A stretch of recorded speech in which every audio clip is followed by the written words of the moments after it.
Death note, जिसे anime के starter pack भी कहते हैं, एक 2006 का एनिमे जो मैंने 2022 में देखा था और फिर 2024 में बना रहा हूँ। Oh my God!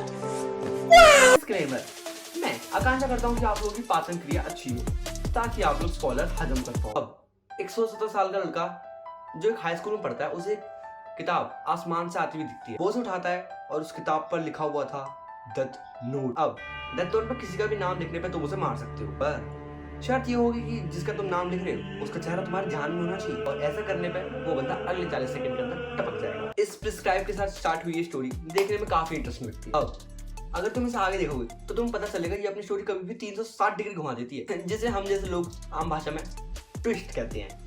ये एनिमे में बहुत सारे टर्न्स एंड ट्विस्ट से भरी पड़ी है। एग्जांपल के लिए कभी मेन कैरेक्टर को हारते हुए देखा है किसी भी एनिमे में, वेब सीरीज में, बॉलीवुड मूवी में?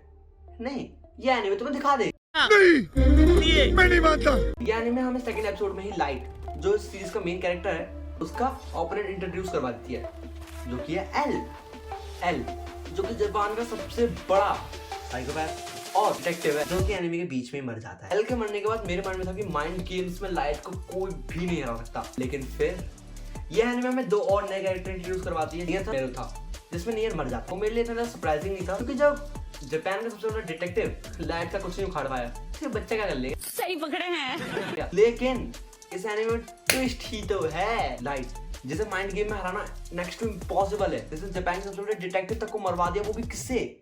एक शिनिगामी से। वो एक बच्चे के जाल में फंस के मर जाता है। सीन को देखने के बाद मेरा रिएक्शन ये था कि अबे ये क्या हुई, ये मर कैसे गया यार? और फिर मुझे याद आता है कि इस एनिमे में ट्विस्ट आते रहते हैं।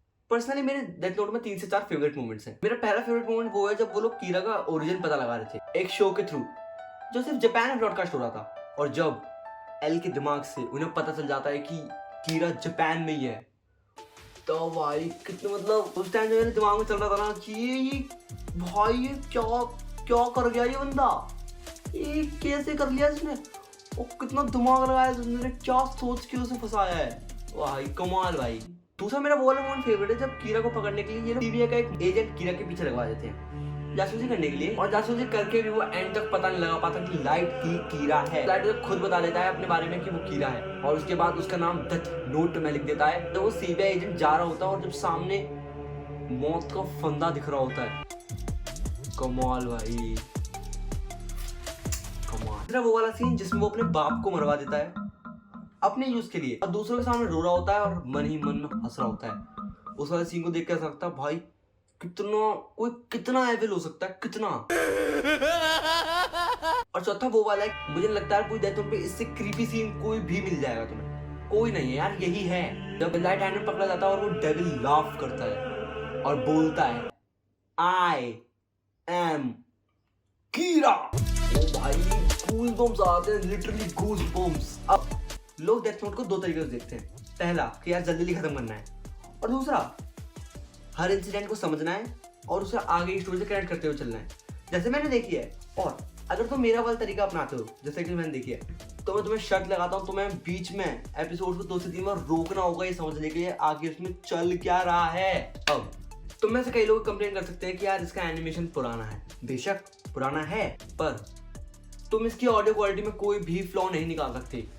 इसकी जापानीज ऑडियो क्वालिटी परफेक्ट। खासकर मुझे डेथ नोट पे एल, र्यूक और लाइट की वॉइस एक्टिंग बहुत कमाल है, खासकर वो लाफ जब वो हंसता है, सुमेश्वरी भाई।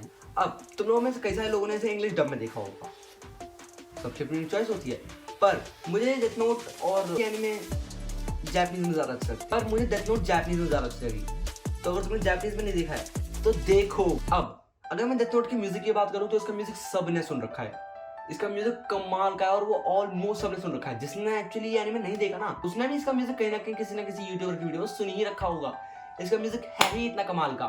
एनिमे की तारीफ तो बहुत कर दी, पर एक सीन था जो मुझे अच्छा नहीं लगा कि लाइट को एल से मरवा देते यार, वो बच्चों से क्यों हार गया। और एंड में मैं ये कहूंगा, तुमने जिन पागल बिल्लों ने ये एनिमे अभी तक नहीं देखा है तो तुम कर क्या रहे हो यार, जाकर देखो सीरियसली।